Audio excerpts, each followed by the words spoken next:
Paravur strings ബാൻഡിന്റെ 12ാമത് വാർഷികാഘോഷവും award ദാനവും നടത്തി മുൻ MP KP Dhanapalan ഉദ്ഘാടനം നിർവഹിച്ചു. 108 മണിക്കൂർ തുടർച്ചയായി ഗാനമാലപിച്ച് ഗിന്നസ് റെക്കോർഡ് മറികടന്ന് നാദസ്മയം തീർത്ത വിജയ് നായർമ്പലം നയിക്കുന്ന സ്ട്രിംഗ്സ് ബാൻഡിന്റെ 12ാമത് വാർഷികാഘോഷങ്ങളുടെയും അവാർഡ് ദാനത്തിന്റെയും ഉദ്ഘാടനം മുൻ MP KP ധനപാലൻ നിർവഹിച്ചു.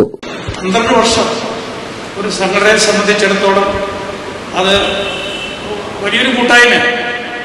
ഇവിടെ ഇരിക്കുന്ന നിങ്ങൾ ഓരോരുത്തരും കാണുമ്പോൾ ചെറുപ്പക്കാരൻ പ്രായമുള്ളവരാണ് കൂടുതൽ.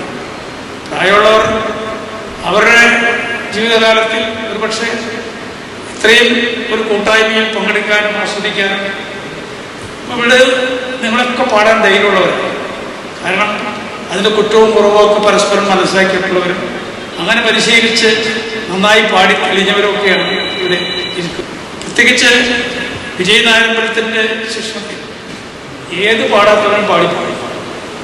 അദ്ദേഹത്തിൻ്റെ ആ കഴിവ് സമ്മതിക്കാതിരിക്കാൻ നിർത്തിയില്ല.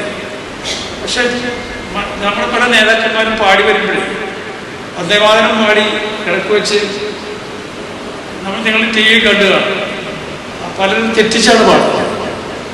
അപ്പോൾ വന്ദേമാതരം എന്ന് പറയുന്ന മഹത്തായ ആ ഒരു സ്വാഗതഗാനം എന്ന് പറയുന്ന അല്ലെങ്കിൽ ദേശീയഗാനം എന്ന് പറയുന്നതിനെ പോലും പൂർണ്ണമായി പഠിച്ച് അല്ലെങ്കിൽ മനസ്സിലാക്കി പാടാൻ അല്ലെങ്കിൽ അറിഞ്ഞൂടി പാടരുത്.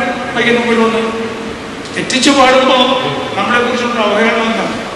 അപ്പോൾ ഞാൻ വിജയനാരായണൻ്റെ ഓർത്തു നമ്മുടെ നേതാക്കന്മാരെ കൊണ്ട് ഇദ്ദേഹത്തിൻ്റെ കീഴിൽ പരിശീലിപ്പിച്ചാലെന്ത് എന്നതിനെക്കുറിച്ച് പോലും ഞാൻ ആലോചിച്ചു. Strings band president MJ Raju അധ്യക്ഷത വഹിച്ചു. ചേന്നമംഗലം പഞ്ചായത്ത് പ്രസിഡന്റ് PA ഹരിദാസ് മുഖ്യാതിഥിയായിരുന്നു. വൈസ് പ്രസിഡന്റ് ബെസി സെബാസ്റ്റ്യൻ, സജീവ് വട്ടത്തറ, വിജയ് നായർമ്പലം എന്നിവർ സംസാരിച്ചു. നല്ല ഗായകനായി തെരഞ്ഞെടുത്ത രാഹുൽ മോഹനും നല്ല ഗായികയായി തെരഞ്ഞെടുത്ത S അഭിരാമിക്കും ചടങ്ങിൽ KP ധനപാലൻ അവാർഡ് നൽകി അനുമോദിച്ചു. AC news north Paravur.